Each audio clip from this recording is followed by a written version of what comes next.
I am very happy to have Derek Goldman, the Coalition's Montana and Idaho Policy Associate, as the moderator for this panel, where we are really bringing, as I said before, community resilience to the conversation of housing and energy efficiency, all very linked and very important part of our conversation. We've been talking mostly about supply, generation, and the demand side, and transmission supply side. This is about the demand side, the people and the places where they live, which is just a fundamental piece of our energy system and our energy conversation. So I'm delighted to have you all joining us. And now I'll turn it over to Derek.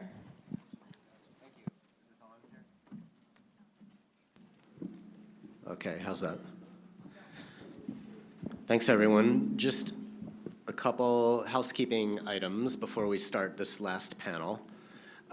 If you could remember to fill out your evaluation of the conference, and there's a place to drop it right outside the door. We'd really appreciate that. We take all your feedback under consideration when we're planning subsequent conferences. And second of all, likewise with your name tags, we reuse the plastic name tag holders, and there's a box right outside the door for those as well.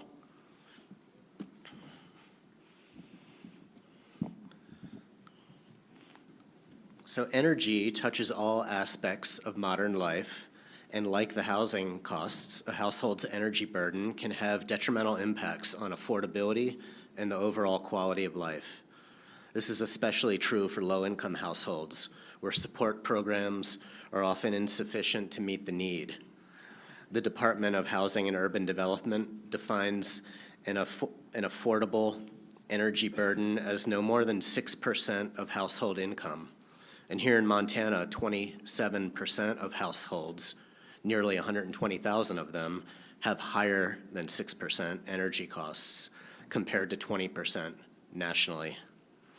And that number is likely to increase as energy prices increase.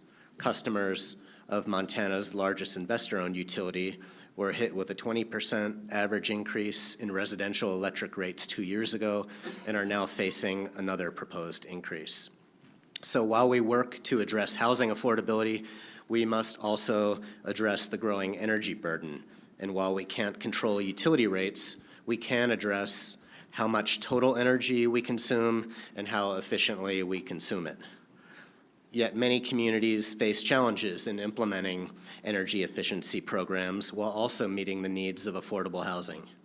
Many communities lack the resources to access and implement what funding is available for energy efficient homes. And additionally, investments in energy efficiency, while they pay dividends with lower energy costs in the long run, often come with higher upfront costs. So for our final panel this afternoon, we will hear from speakers who are navigating these challenges at the intersection of housing affordability and clean, affordable energy. And to my right here, we have Amy Sillenberg, who's the Executive Director of Climate Smart Missoula, which she helped start in 2015 following the development of Missoula's Climate Action Plan. Amy has worked on climate and energy policy and conservation for over 2 decades, and she also serves on the board of the Missoula Urban Transportation District, which operates Mountain Line. Next to Amy is Jessica Harrell, the Residential Energy Services Manager at the Human Resource Council District 11, which serves Missoula, Mineral, and Ravalli counties. With more than 15 years in nonprofit program management, Jessica works to focus resources of energy conservation and housing stability to the needs of low-income community. And then finally, Jason Guzmer, Regenerative Design Project Coordinator at Habitat for Humanity of Missoula and the founder of Beyond Building. Jason has worked around the world studying, teaching, and integrating permaculture, green building, ecology, and the arts. Jason has been working to make the built environment part of carbon sequestering solution for climate adaptation. And so I'll ask some questions and we'll kind of go down the line and everybody can take a stab at those. So first of all, how about could you share some success stories about how energy efficiency and affordable housing have and are being achieved simultaneously? Okay, I'll start. Luckily, the three of us know each other, so we're going to bounce stuff back and forth, and I won't give them plenty of time just because I'm first here. But I also just wanted to start by saying thank you. It's always weird to be on the last panel, and people are maybe anxious to go, so I really appreciate that people are sticking around for this conversation. It is super important. It's stuff that we've been doing with Climate Smart with a lot of partners since we got started about 10 years ago. And there have been a lot of success stories, and I look way back. I mean, Jim Morton started by talking about the work that Andrea Davis, our now mayor, did with HomeWord, where they really pushed the envelope of energy efficiency and affordable housing. And then the building codes kind of caught up, and we're doing a lot of new builds that are kind of doing it right, especially as we move towards more electrified, efficient systems, especially in a place like here where we didn't used to think about cooling, and now people need to have the opportunity to cool their homes at the same time. So I have a couple success stories I wanted to share. And one is, we work a lot with both local governments here, with the city of Missoula and Missoula County, and together the three of us have worked on a number of projects. The city and the county have really pushed forward with some simple things like a rebate for heat pump water heaters, as we try to show people that, hey, if you have a water heater, you could get a heat pump water heater, and it could actually save you. I have a pretty quick return on investment.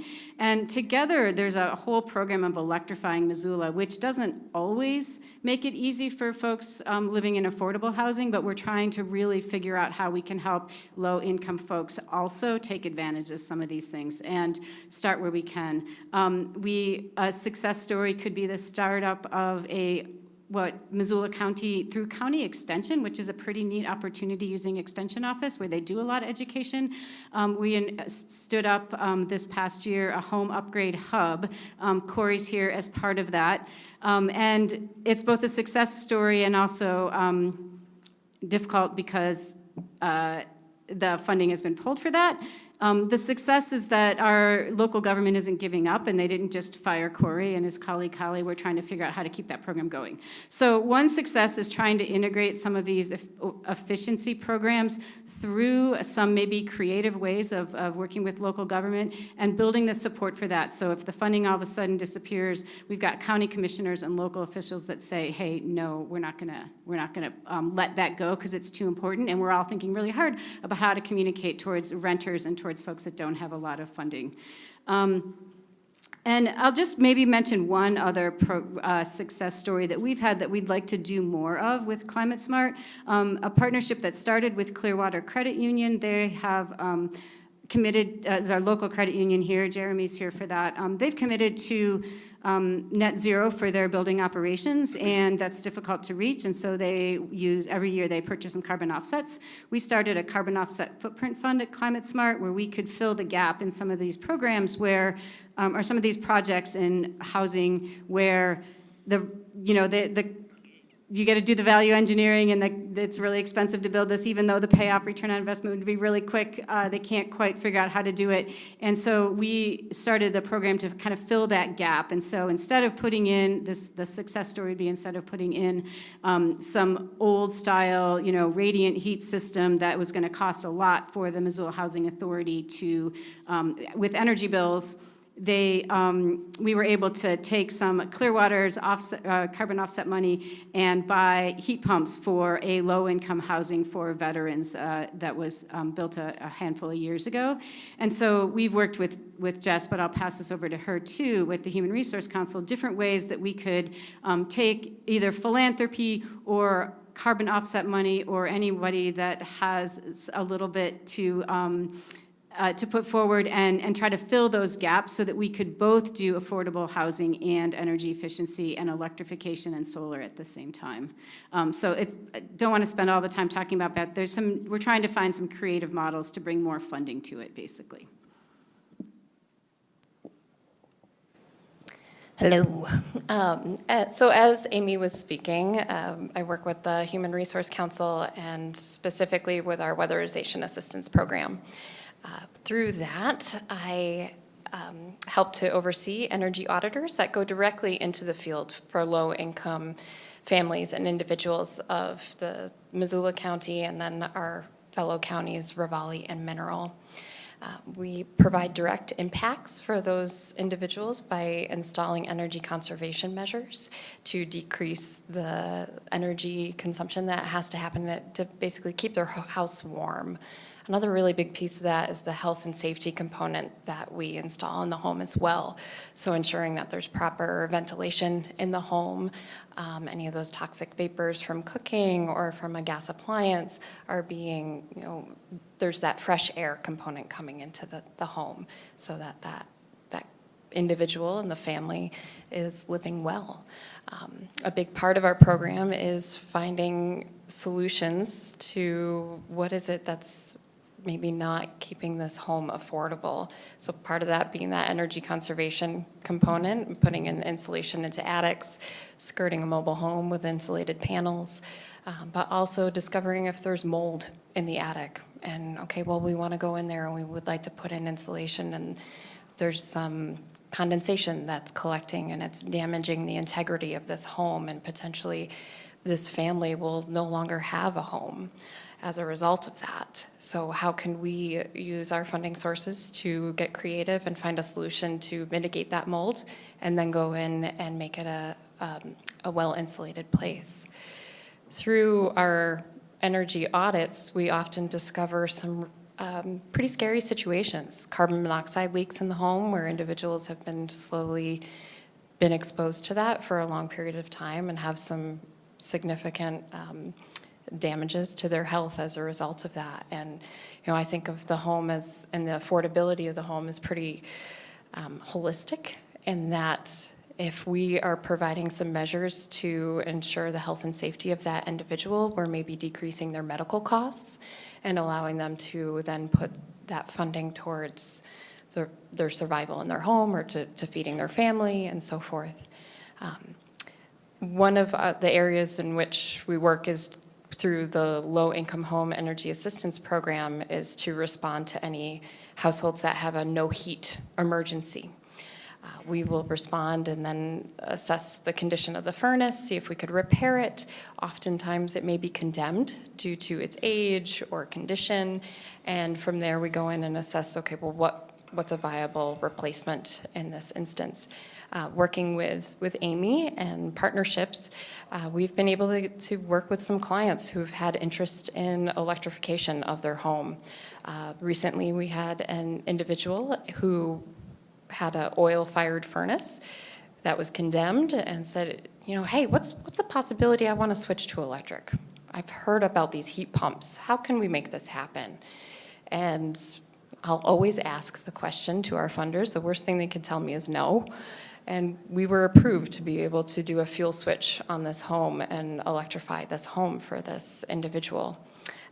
Through some great support from Amy and Climate Smart, because that required a pretty big electrical upgrade to the home in order to get that system put in. Through that success, we've performed an energy audit of the home and we're going in to provide all of those energy conservation measures that I mentioned. So really, this is a great example of partnering with others and seeing where we can launch off a home to get it that holistic approach of electrification and then proper insulation to decrease the energy bill. Great. Interesting. Yeah, a lot of the similar things here with Habitat and both with Beyond Building, looking at sort of a regenerative design idea, and people are asking, like, what does that mean? Are you guys like growing food on the houses and whatnot? And actually we are in this next one, but we're looking at this idea, the joke was, wouldn't it be great if your buildings could take care of you instead of you constantly taking care of your buildings?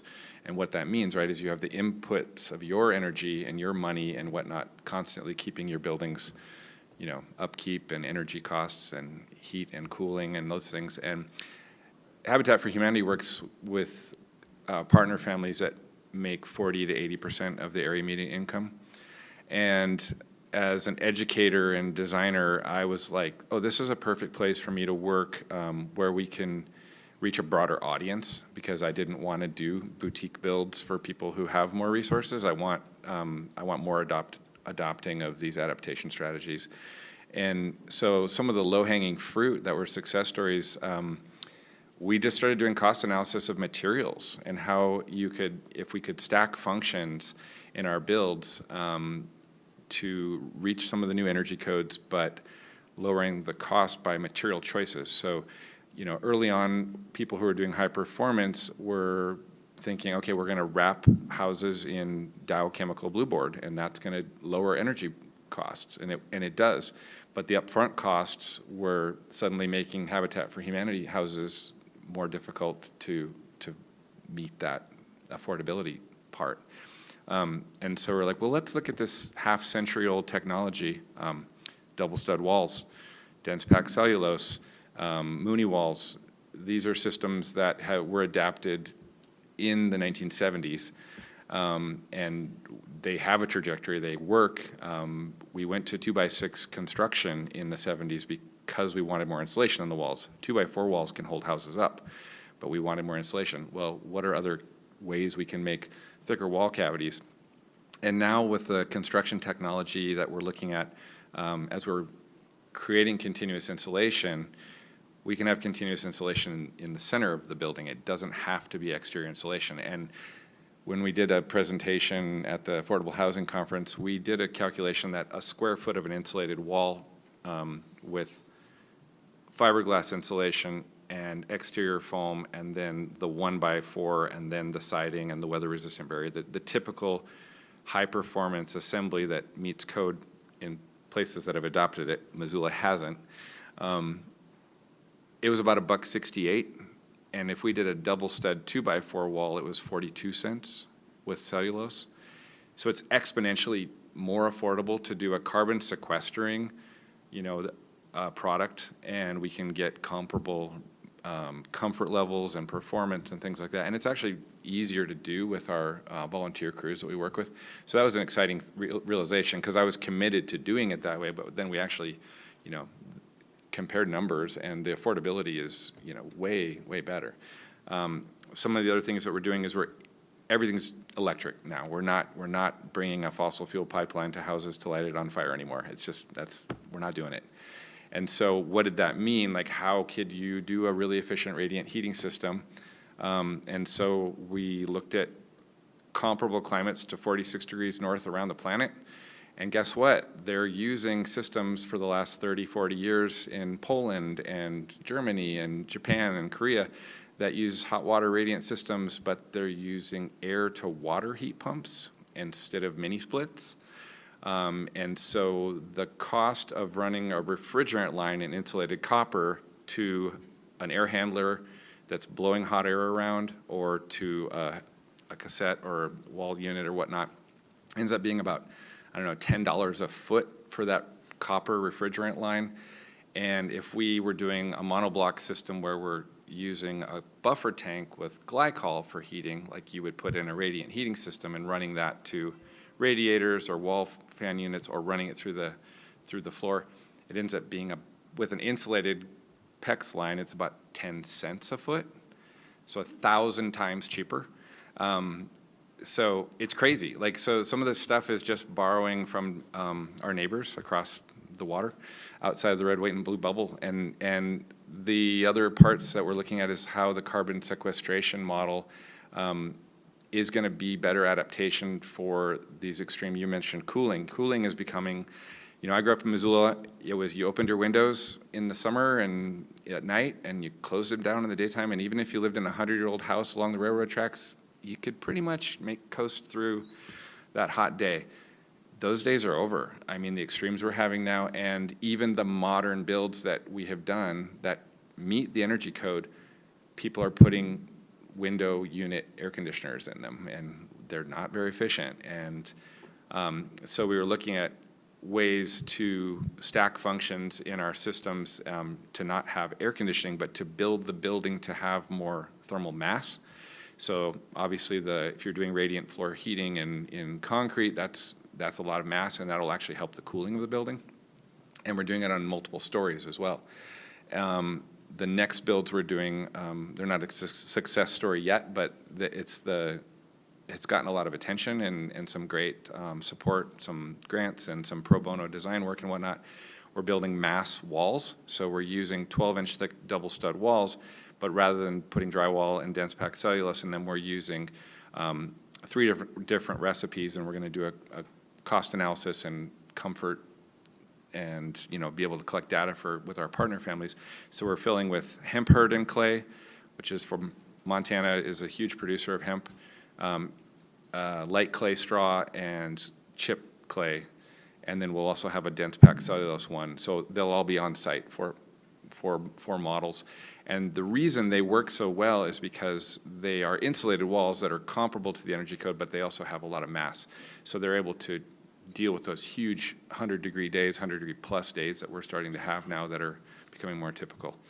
So those are all things that, and I would say it's success because it also got attention from designers and builders who said, I want to work on that. And so Habitat really depends on people volunteering and donations, and whether it's design work or actually pounding nails. And so meeting builders where they're at with stud frame construction is great, and then with a small adaptation in the material choices, those are some of the things that are getting a lot of attention, and that's helping us build more affordable and sustainable houses. Great, so these are some of the, that's off. So these are some of the positive and success stories that we've seen and that you've experienced. What are some of the challenges to achieving energy efficiency and affordable housing in the community from your perspectives? Do you want to start this time? Sure, go ahead. Well, I think something we're probably all aware of is the flux in federal funding. That's a really big one. And the Weatherization Assistance Program hasn't necessarily directly been named as that, but we are tied with Department of Energy, and we're tied with the Low-Income Home Energy Assistance Program. And so that's a really big hit to think that support may be lost. There is also a lot of the challenges that I have seen in my time in this position are the regulations that we need to follow per our funding sources, and not being able to maybe always take those opportunities that are available outside the box. So, for instance, the heat pump story, I said I had mentioned I needed to ask for permission in order to do that.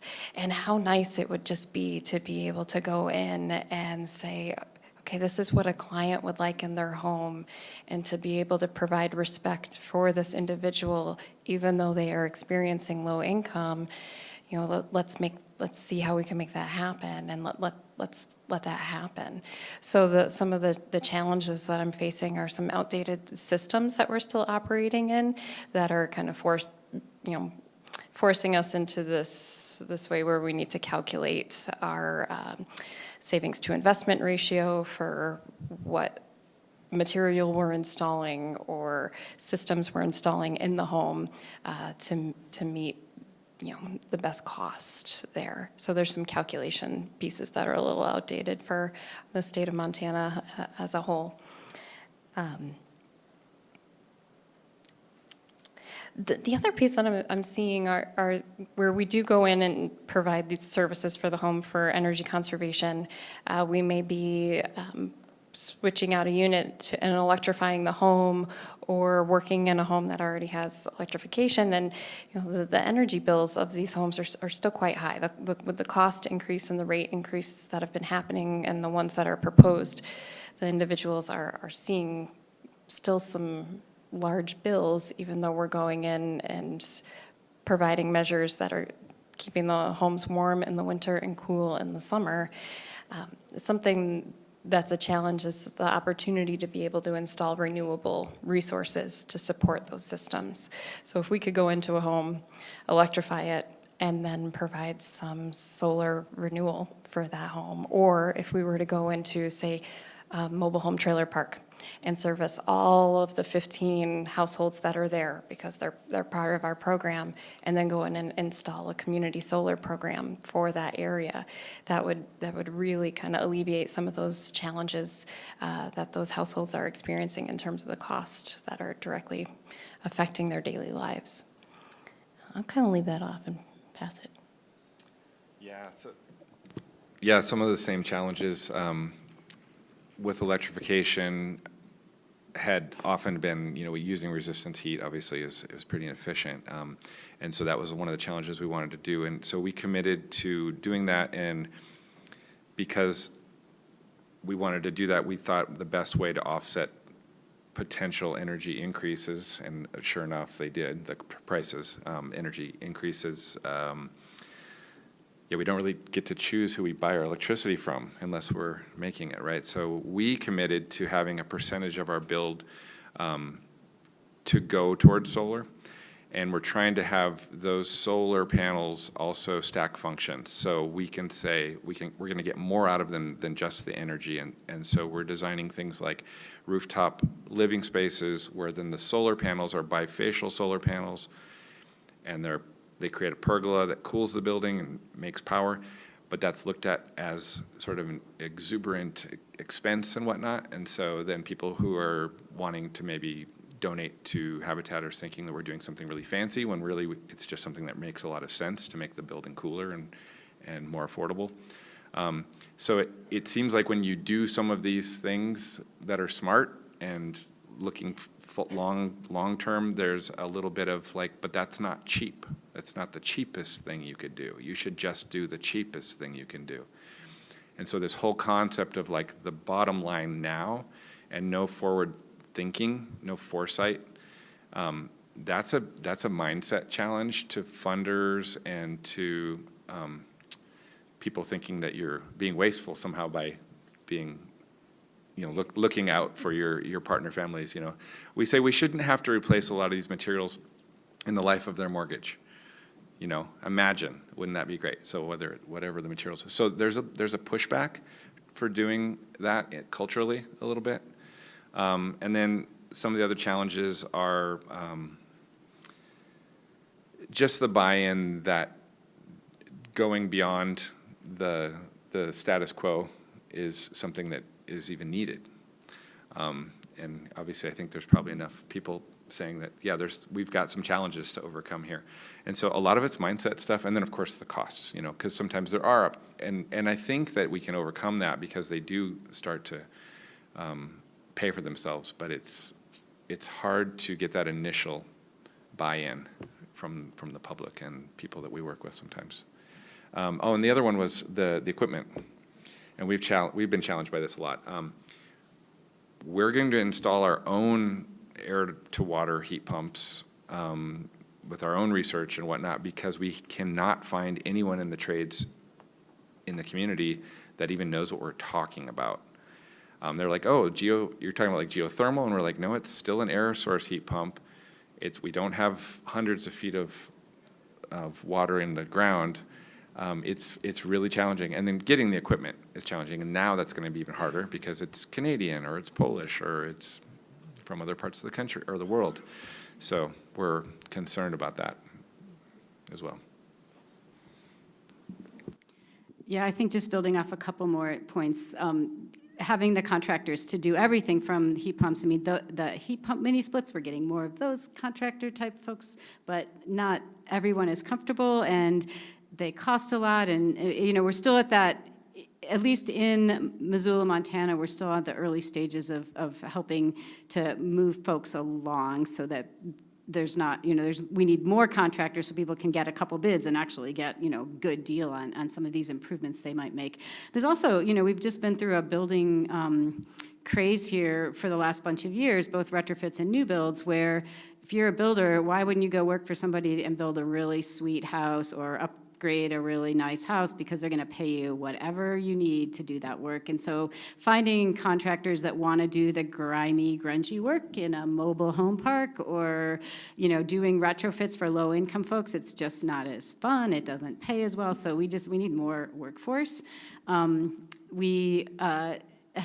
we have a program, a collaborative program. We won this prize a couple of years ago to develop a clean energy workforce and try to diversify the trades, bring more women into the trades, just try to bring up that workforce. And we were excited to start I'm looking at my colleagues are sad because we're excited to do our first big program training with some women this spring, and of course that funding is not there. A lot of the work that we had at the Home Upgrade Hub that I mentioned earlier, part of that grant that was a government-to-government grant to Missoula County included actual money to actually fix some homes and use those as pilots to learn from, to bring more contractors into understanding the needs of low-income housing retrofits. And that grant has been terminated, though we're not giving up the larger we. So money's just an issue, and I think, everybody in Montana knows that. If you're not from Montana and you're from Oregon or Washington, you guys have more money from your state and from your utilities to do this kind of work. Our utility program, they have a rebate program. You can't even find it on their website. I know how to reach it. You need to know I can get you to their website, but it's not easy. It's not really designed in a way that encourages especially low-income folks. And of course, then there's the split incentives. So renters pay what they pay. We don't have a program that works with landlords to help them improve for their own buildings and for their, their renters. All of that stuff just takes money and capacity to get going on. And we're all excited to do it. Still kind of reeling from a lot of funding we thought we had that we don't, but, we're not giving up either, so. Why don't we go out to the audience here and see if we have any questions? Do we have any mic runners? Here. Oh. Isabel.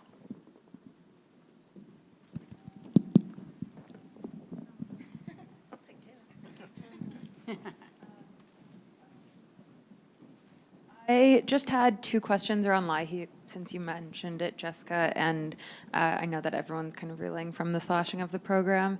I guess the two questions that I have, if you have answers, are, does Montana as a state have outstanding LIHEAP funds that it has yet to receive and now will not be receiving, presumably? And then the second question is, before the funds were slashed, I guess what proportion of those in this community that were eligible for LIHEAP actually received LIHEAP funding, and what is that gap between those who need LIHEAP and energy assistance and those who actually receive it? Yeah, those are some great questions.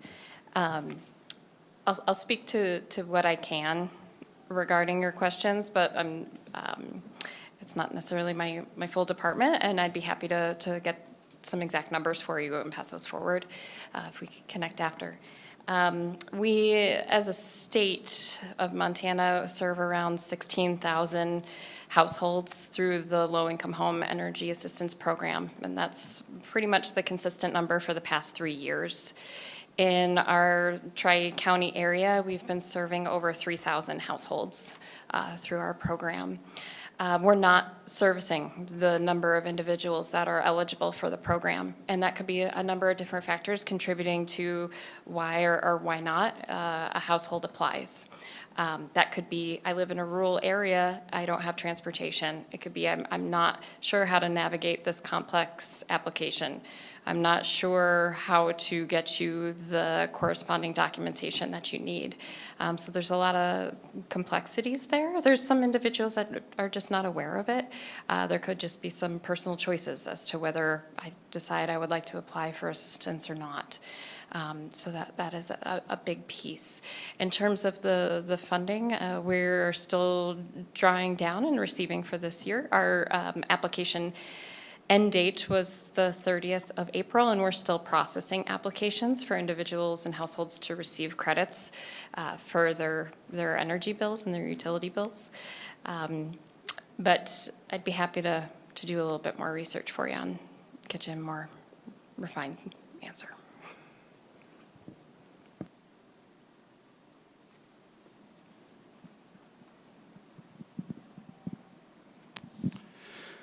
Hi, yeah, thanks. And James Valdez from Portland, Oregon. Maybe kind of following on that, we're seeing these threats and elimination of these systemic tools that we have to address energy burden. And then also at the same time, potentially some new tools, like you mentioned, Jessica, community solar. And I'm not super familiar with the legislation and structure of community solar in Montana, but some states, including Oregon, have created structures that are intentionally targeting benefits to low-income subscribers and creating a framework for that. And so I'm curious whether some of those tools exist, whether it's just kind of a purely market-based subscriber program, because that could be seen as a tool, if appropriately designed, to be able to deliver some of those ongoing, there's still seasonality to it, but some ongoing energy savings that could help people in some similar ways that the federal programs that are going away do now. So I guess it's a question of do those tools to support low-income customers exist within community solar in Montana? So I can maybe take a quick stab at that. So the community solar, shared solar bill that has been referenced, and I think our mayor spoke to it this morning, it still needs a signature by the governor. So everybody do whatever you can do to send good solar vibes across the state. That will be wonderful. And then what it does is it sets up a process that our Public Utility, Public Service Commission has a year to design the program and set it up. So there's a very strong interest in making this a something that benefits not the wealthy, because of course they can do it. So one provision in there is if you already have a solar system, you can't participate. So it really is hopefully going to be designed to be able to be useful and most used by for folks that don't own their roof, don't have the abilities to do that. But that's all TBD, and we got to get it rolling. If I said anything wrong, McKenna or Ann, let me know. Did I say anything wrong or miss something important? Okay, I got it right. Thank you. So that's for solar. And beyond that, I think there is, solar is just cheap. We have a lot of solar companies who are really community-minded in our community and help. Jackson's here with Onsite. We try to help where we can. Clearwater tries to help fund some of this. So, we're looking for different ways to do this. It's just, it doesn't feel like it's meeting the needs as fast as the urgency, but we're going to keep trying every way we can to get more solar out there. Yeah.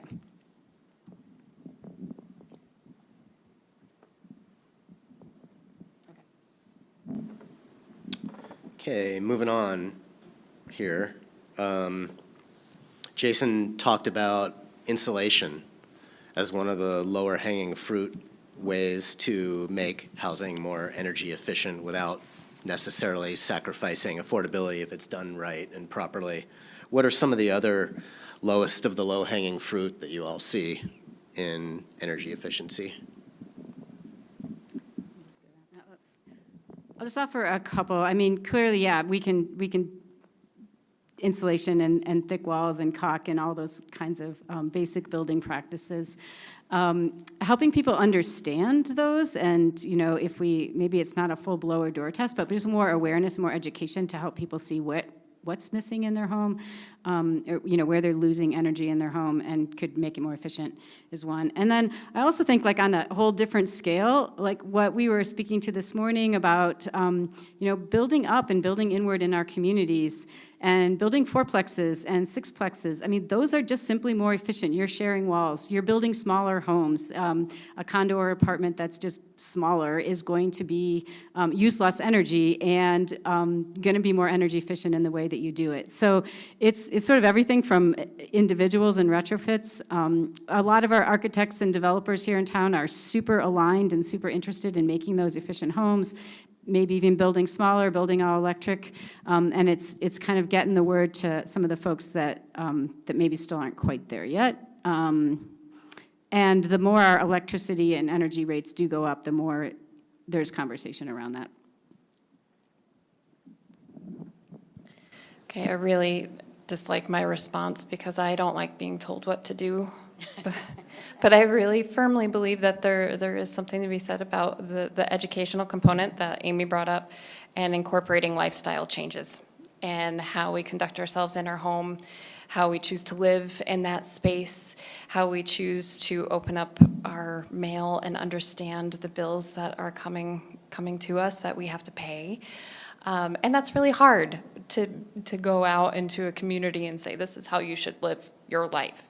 I don't want to do that, but definitely want to open the door for a discussion of, how do you conduct your day-to-day? What's your day-to-day like? What temperature do you keep your household at? Which rooms do you access? Do you close off any rooms?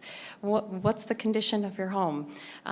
How do you want to live? Where's your best self? And how can we maybe perform some energy conservation measures to ensure that that is able to be upheld?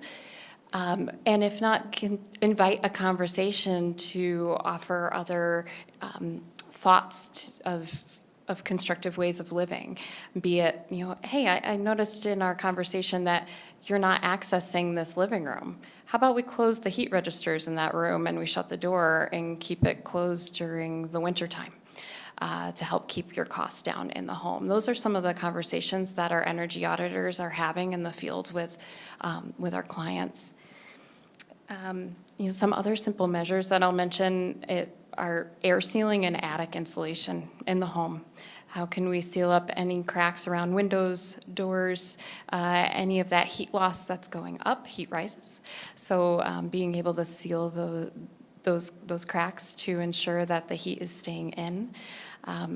Providing proper insulation into the attic space is another way to really, that's where we've seen a lot of savings to investments, being really cost effective within the home itself. I'd also add, if households are able to, individuals are able to provide proper maintenance of your HVAC system as it is currently. You could have some, significant cost savings down the road if you're able to purchase a new furnace filter or wash your washable furnace filter, so that perhaps you're saving money for a bigger expenditure that you may want to incorporate into that living space. Yeah, those are all the building science nerdy stuff that I think about all the time. It might not be the audience for it, but that's, when I do like passive house training, or if I think of like even just a pretty good house model out there, there's some ways to design better, and part of it is that designing smaller. Thinking about our footprints, thinking about as we modernize with these heating systems like heat pumps, really questioning that summertime demand now, because we didn't historically have this huge arc in the energy usage in the summer. It was usually winter usage, and now they're seeing the projection is that we're going to start using as much energy in the summer to cool buildings, and that is probably unnecessary for a lot of the time. And so, but if you can just set it at 68 and it's just always 68 and it doesn't matter what the temperature is outside or whatever, that is a lifestyle choice, and say, oh, like what if I turn that system off and let the fresh air of April in or whatnot, so there's some of that education. There's some worry that as we become, smarter technologies and stuff, that we just start letting the app take care of everything instead of actually making choices. But so, yeah, some of the low-hanging fruit are some of those things, but a lot of it for us is also looking at, the design things that we're choosing. Like I said, like with the continuous insulation, thermal bridging is such an easy thing to think about, but I don't, you see builders who just will pile up studs in a wall or something, and you will have no way to insulate that. And so we're just super conscious of that, and it's such a simple thing to look at. And like things like the heating system that we're choosing, if we have a blower system with an air handler, blowing the warm or cool air around might be like a 350 to 500 watt fan motor heating system to blow hot air around, whereas a circulation pump to move heat from a hydronic system might be like 14 to 20 watts to make the same heat distribution. So some of these design choices that we're making, those are low-hanging fruit for us. We're like, okay, like this circulation pump costs this much and it costs this much to run for 20 years. This one is going to be exponentially more. So a lot of it's in the weeds. It's not something that everybody's going to think about, but that's nerdy stuff that we're definitely thinking about. And there's a lot of low-hanging fruit, for sure, in terms of how we design. And getting the designers and builders to kind of have those conversations is starting to become more common. And so that's great.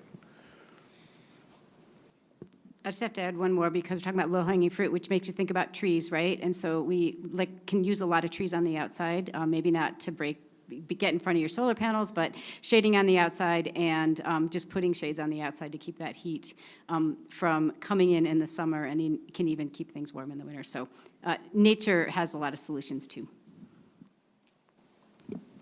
And unfortunately, for those of you who live here in Missoula, you know we lost 300 city shade trees during last July's Dureco wind event, which is really unfortunate, including me losing one. But, and since all three panelists mentioned education, just not to put too fine a point on it, but I was on a energy efficiency advisory committee meeting with Idaho Power yesterday, and the number one energy efficiency residential program for savings that they have is their home energy report program, where they have enrolled customers just giving two-way information exchange with the utility and getting information about how they're using efficiency. That was the savings that they got just from the home energy reports to customers was their number one program. Moving on, what are some of the resources that are available, and how can communities and developers access those resources?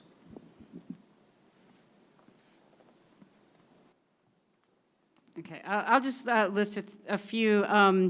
So we have a collaborative project with Missoula, City of Missoula and Missoula County called Electrify Missoula. So we have a lot of information on how people can go to electrify. And then the Home Upgrade Hub that I mentioned with County Extension also is developing a website, and they've got a lot of information. So we're developing a lot of web-based information and resources, and then we just got to get those to people.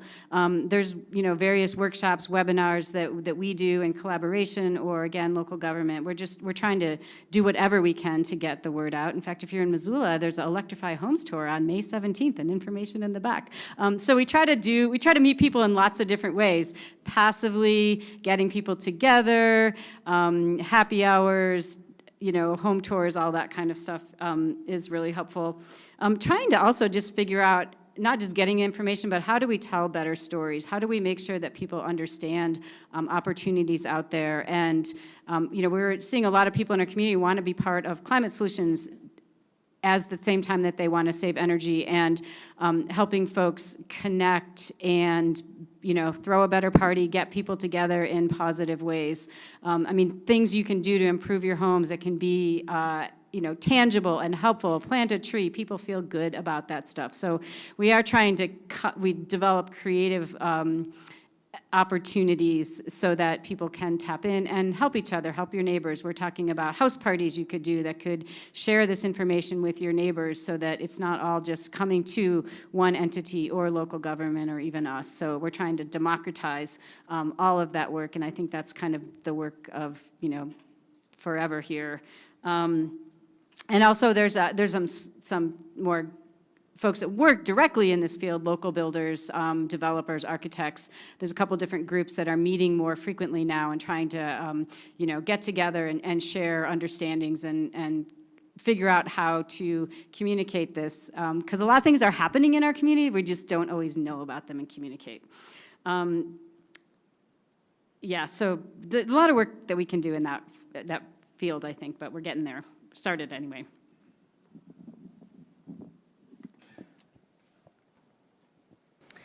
So I think a big one that I'll speak to are our community action agencies that have been in existence for decades, and those are nationwide, and would encourage anyone to research the one that's available for your area and see what resources they have.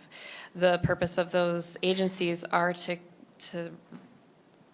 connect individuals for their unmet needs. So how can we connect individuals to bill assistance for their energy costs? How can we connect them to housing if they do not have it, or if their housing is not stable, to job needs as well, to youth development as well. definitely a really large resource and knowledge bank in all of our communities, and would say work through the community action agencies of your area to find those resources. Through the bill assistance program, so that low-income home energy assistance program, I'm still gonna pitch it, even if it's, things are tough for it right now. And through that, the weatherization assistance program are two phenomenal resources for our low-income community members to be able to receive energy conservation benefits as well as remain housed. Some of the projects that happen through those programs allow individuals to stay in their home, homes that may be, at fault for losing a roof or having major leaks and structural damage, where the weatherization assistance program can come in and provide some services to either provide repair and then keep that family housed there.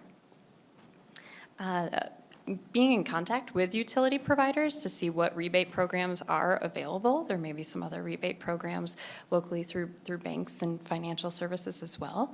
I would always encourage that. Sometimes that could take a little bit while to see that check come back to you. However, some individuals and households may find that to be a deciding factor if that rebate doesn't come through for them, as well as tax incentives. That could be a really big component too. The state and community energy programs, if you were to pop that into a Google search, you could find some other grants and funding sources that could be available for your area to support. Yeah, Amy mentioned that there's a sort of a consortium of builders and designers and people from, there's quite a broad group of folks in that. That's been a great resource for us, just to know that there are other like-minded folks. And with that note, because we have, basically we work with volunteers and teach people how to build houses, we started realizing that we should probably run some sort of professional development programs. So for people in the trades and designers and engineers and whatnot, to see and get hands-on experience with some of these things that we're trying to do, because I've done these things around the world and whatnot, and so coming back here in the 4x8, 2x6 world, sometimes people are like, what? And so when they get their hands on them, that's something that we're going to start hosting this spring and summer. We're going to do some affordable housing job site training programs for people so they can get their hands on hemp hurd and lime and things like that. And so we're hoping to be a broader resource. And then, of course, these folks have been great resources for us, and this kind of networking. And so, yeah, thank you. We'll take a moment here and we'll go back out into the room and see if there's any questions.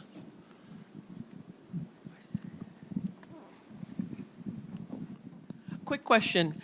I haven't heard you mention contractors, designers, builders, but contractors often make decisions for homeowners or even renters if they're gonna install something. And are they part of the education network? Do you mean like a HVAC contractor? Yeah. Water heater? There might be a slightly different network, but there are more, we've been gathering those folks together more intently, especially as we try to roll out electrification. So again, we is like the larger we, but some folks, particularly our Missoula Electric Co-op, has been doing some educational programs, and then we all try to bring people forward to that. So I think a lot of our builders have their favorite contractors, and so we're connected, but maybe not as directly as we could or should be. I think some of that has been, I've seen it develop in the last year in particular. A lot of that was oriented around making ourselves available for all this funding and rebates that were going to happen.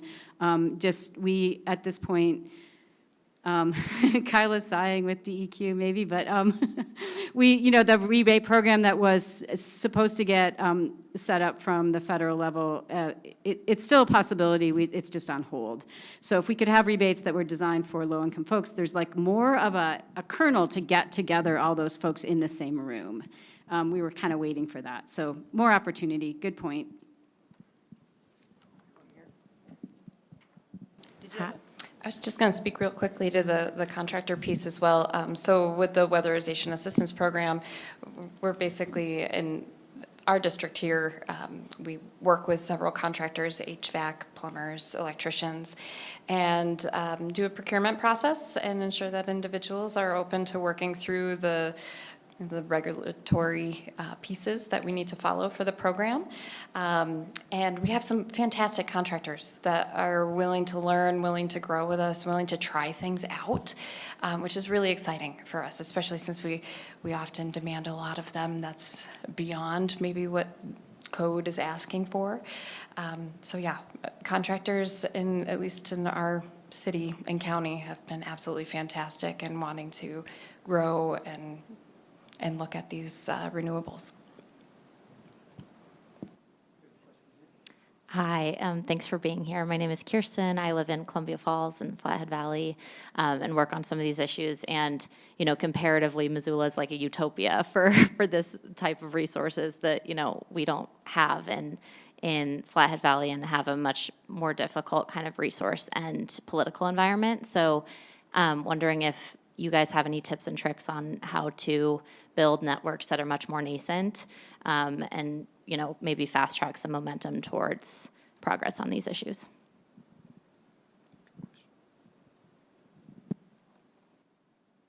I'll take a quick stab. I don't have any easy answers. One thing I was thinking, any of the resources we have, feel free to steal them, take them from our website. We are happy to talk more about sharing any of these things we've developed or trying to figure out how to tell some stories.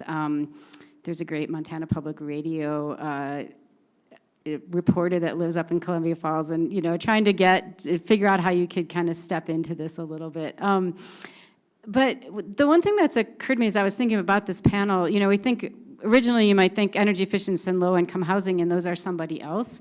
And what we're seeing now is like that's us, right? Like there are now people I know whose one partner has lost their federal job, and now we're like, how do we save enough money to afford our bills? And so I just wonder if there will be an opportunity to make more of those connections, as it's not so othered. It's not just the people that need you know, the resources that Jess provides at Human Resource Council, but it's a lot of us that are going to be in the same boat of looking to save money, and that's a good way to start talking. And, you know, just start talking to builders. It's funny, like, I was talking to an HVAC contractor yesterday at a different event, and it wasn't somebody that I would think was psyched about heat pumps and dealing with wildfire smoke, and yet they were, you know, these young guys, and you just have to, like, assume that there's more interest out there and try to build those networks. Don't have any great answers, but I think there's more of us that are going to want to be having these conversations and excited to connect. I could address that a little bit in the building world too. It's interesting, you know, I called myself a green builder for a lot of years before it was sort of greenwashed, and then I started, you know, now I consider what I'm doing, I call it regenerative design, because I don't think sustainability is enough. But when I'm talking to people in the field, we talk about high performance buildings. And high performance buildings, it's like, well, everybody wants high performance. They want high performance cars. They want high performance, you know. So it's sort of like this is part of the conversation. So when you're talking about, you know, insulation strategies or air sealing or better windows or HVAC or whatever, we're using that language a lot and talking and emphasizing comfort. So high performance and comfort are great things, and if we can design them so that they cost less to get those things, our strategies are going to be something that it doesn't matter what the political affiliations are, people, and so if you look at some of the incentives that for density and things like, you know, the county's doing the Chapter 9 stuff here, and we're getting more out of our piece of land because we're doing some of these incentive-driven things like electrification and whatnot. And so a developer or somebody might get to do more if there are some of these incentives, and if some of those incentives, you know, save energy, but they give performance and the cost-benefit analysis and all that stuff makes sense. It is the low-hanging fruit still. So taking it away from some sort of political agenda, it's just sort of good common sense for everybody involved. That's been a good conversation starter for us. And that question was kind of a good segue into our final question on the panel, which is, what are some of the policy and regulatory strategies that people in communities working on these issues should be focused on?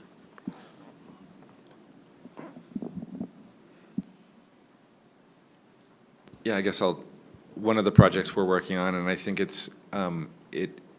we were excited to see that Missoula County had this whole section in their development plan. It's a relatively new document, Chapter 9, and it had all these things like, if you're going to do xeriscaping to save water, if you're going to do electrification, if the buildings are going to be solar ready, are they going to potentially have EV charging? And we were like, check, and it was like suddenly we had like 43 points on their checklist with a building that we were already thinking of all this stuff. And so when we needed to change setbacks so that we could fit 4 houses in where there used to be 2 decrepit trailers, and we were going to suddenly have 4 three-bedroom homes in this same location, we wouldn't have been able to do it before the county had adopted some of these strategies to create more sustainable designs. But we were able to fit these designs in because of that resource. And it was exciting to see that there was a will to let people stretch and flex a little bit. And so, contractors seeing that, hey, there's an ability to get more housing in this same location, that was pretty exciting. And to see that, our local government had adopted some things that make more flexibility for these things that make so much sense.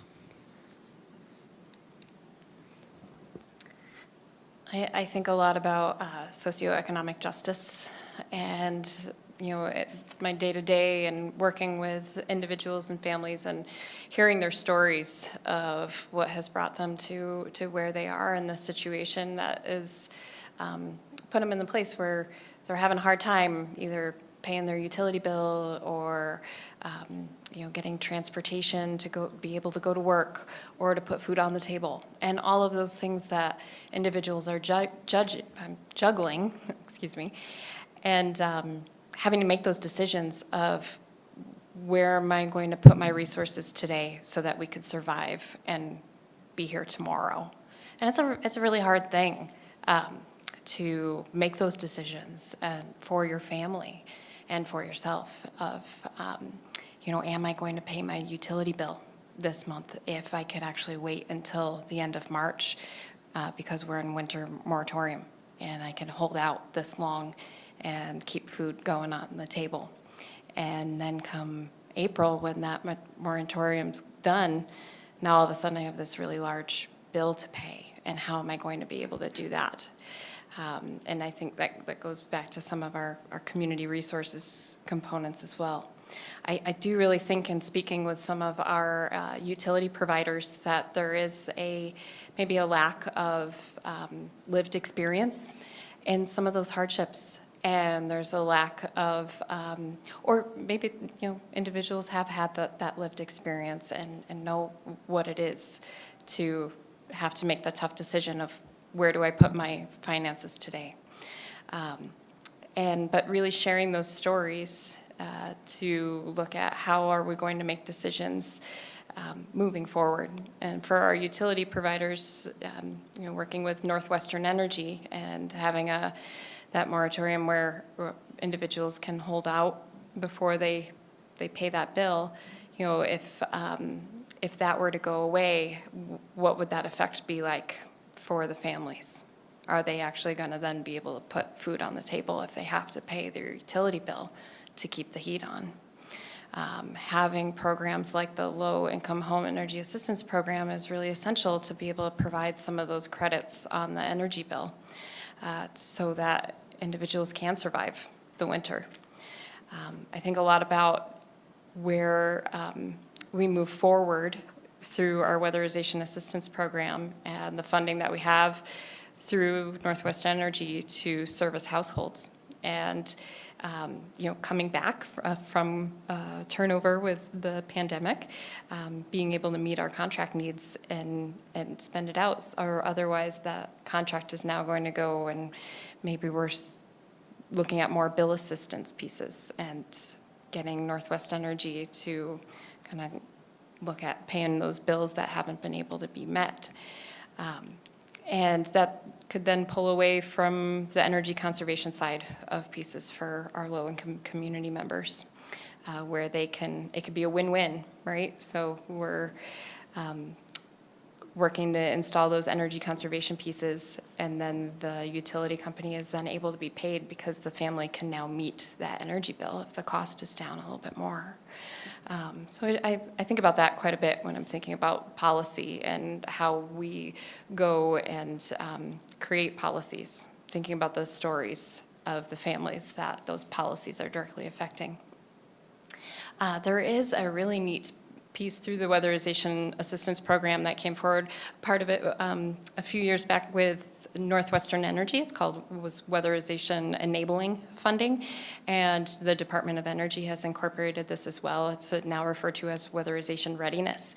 So this is a really neat funding source where if we go to a home that has a failing structure piece, say the roof is leaking or there's mold in the home or we find vermiculite, typically we've had to say, sorry, this is outside of our scope of our work. We cannot do anything for you. That home is then going to continue to deteriorate, and that family is not getting the resources that maybe they deserve.